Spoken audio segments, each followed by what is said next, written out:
Hi guys! Welcome back to my YouTube channel. Good morning, good afternoon, good evening sa ating lahat. Saan man tayo sulok ng mundo. Sana ay nasa mabuti tayong kalagayan at ligtas sa anuman masamang kapahamakan. At bago ang lahat, shoutout muna tayo sa founder ng Kalingap, Kuya Bal Santos Matubang at Edna Vlogs, Kalingap Rob, syempre kay Jack Matubang, at sa lahat ng mga sponsor na walang sawa tumulong sa mga nangangailangan, more blessing to come. At syempre, shoutout din sa Kalingap Strikers, hindi ko na kayo maisa-isa. At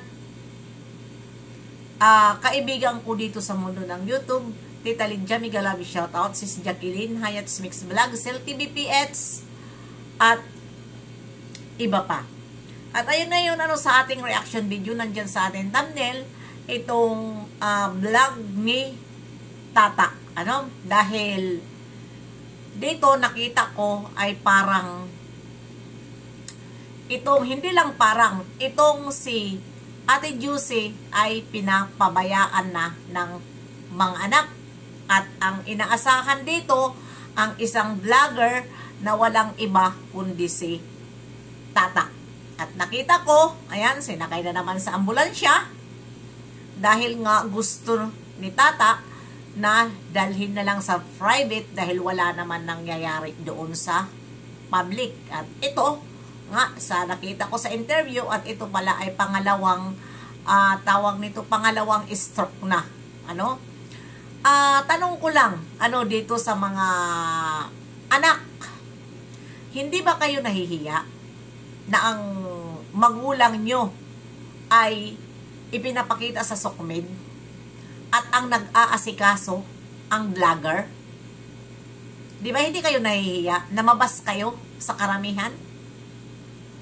Sariling ina nyo, iniluwal kayo, tapos nakakaya nyo na ganyan ang sitwasyon.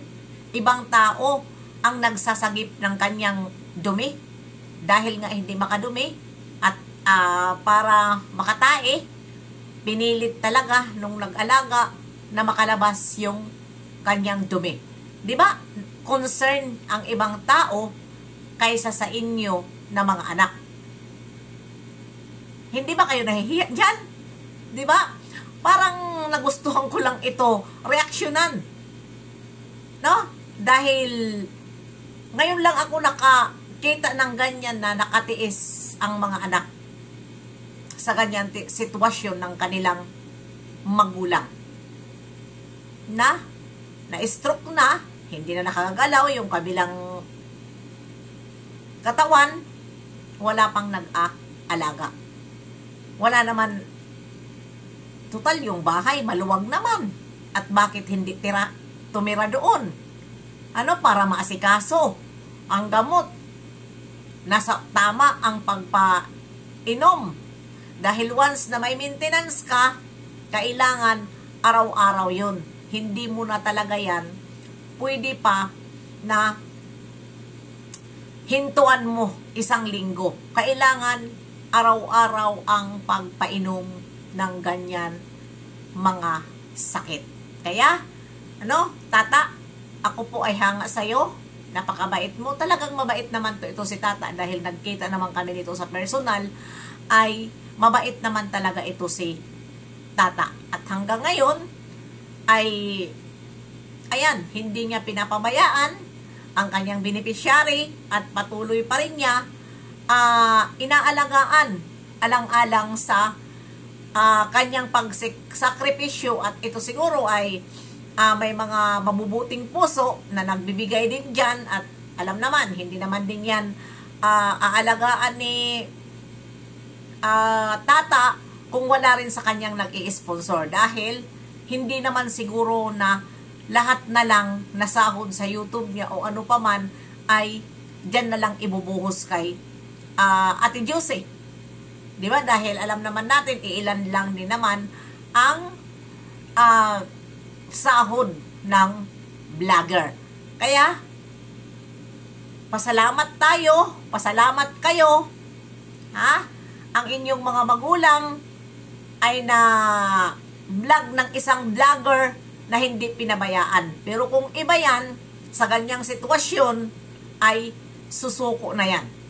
Dahil hindi niya kaano-ano, isa lang na binablog niya, Pagkatapos niya pagkakitaan, kasi may ganyan mga vlogger na pagkatapos pagkakitaan, iiwan na kapag hindi na nila nakikinabangan. Lalong-lalo na katulad na dyan kay Juicy na naku po, kung wala ka dyan, tawag nito, wala ka dyan sponsor at ikaw lang isa, mamumulubi ka sa ganyang sakit.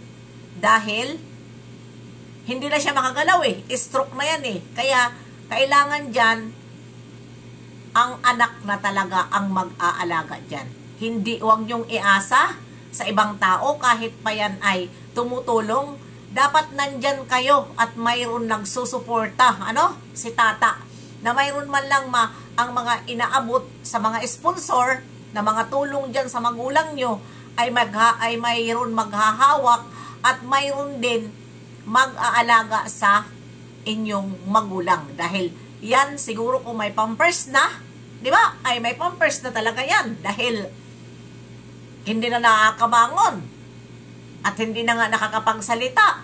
Kaya kailangan na talaga dyan ang mga anak mag-alaga. Dahil nga, ang pagpaligo niya, araw-araw, alam nga naman ibang tao. Hindi naman lahat ng oras naaalagaan yan. Di ba kayo nga? Hindi kayo nag-aalaga na mga tunay kayong anak, yung talaga na mga ibang tao. Baka ngayon lang yan. Naalagaan pa nila dahil kung baga pre pa sila, wala pa silang ginagawang iba. Pero paano kung maabala, maano rin yun? Mayroon din sila pangangailangan na gusto nilang trabahuin. Iaasa nyo dyan? Di ba? Dalaw-dalawin nyo naman kung may time. Ipakita rin nyo naman sa kamera na nag-aalaga kayo dahil nakakahiya na pinapakita sa kamera na vlogger lang ang nagdadala sa hospital at mga ibang tao. Di ba? Nakakahiya. Mababas at mababas kayo dahil ipinapakita sa SOCMED na wala kayo na mga anak. Ha? Nakakahiya. Sa totoo lang. Ha? Pagkatapos natin iluwal, inalagaan tayo, pinalaki tayo, tapos yan ang i-raise back natin sa magulang natin. Di ba? Kung ano ang sakripisyo nila na nung maliit pa tayo hanggang sa pinalaki tayo, yan din ang i-raise back natin sa kanila hanggang sa huling hininga nila. Dahil hindi natin makikita ang mundo kung hindi tayo nila iniluwal. Di ba? Kaya isip-isip naman kung may time. Kasi alam mo naman ang mama nyo nasa SOCMED. Ako nga parang wala nga ako dyan dapat pero nagustuhan ko lang talaga reaksyonan. Kailangan reaksyonan yan. Para naman kayo magising. Nakakahiya. Hindi lahat ng oras aasikasuhin yan ni tata.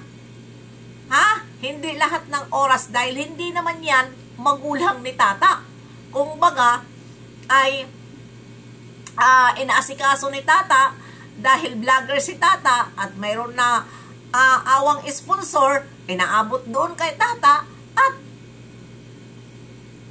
binapakita ni tata na talagang inaasikaso niya. Di ba? Inaasikaso ni tata. Pero mabait din si tata dahil kung iba pa yan, kahit may nagbigay, di ba?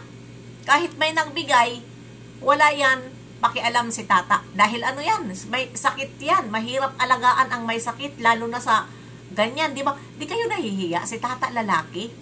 Mabuti na lang at mayroon kasama si tata na babae na ng katawan ng nanay nyo. May magpapalit ng pampers, may dahil hindi makatai. Hindi kayo nahihiya. Ibang tao, lalaki, ang mag-aalaga. Kahit ganyan na si, Ate Juicy, nakakahiya. Hindi ka ano-ano, hindi anak na nag-aasikaso. Kahit nga anak, kapag lalaki, nakakahiya din na ang ipaano natin, lalaki, kailangan babae. Babae ang mag-alaga.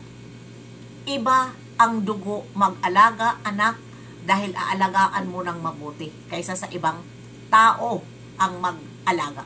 Kaya yun lang, napansin ko lang, wala akong pakialam kung ano ang sabihin nyo sa akin dahil ito ay opinion ko bilang may nanay din. Ano? Huwag natin ganyanin. Ha?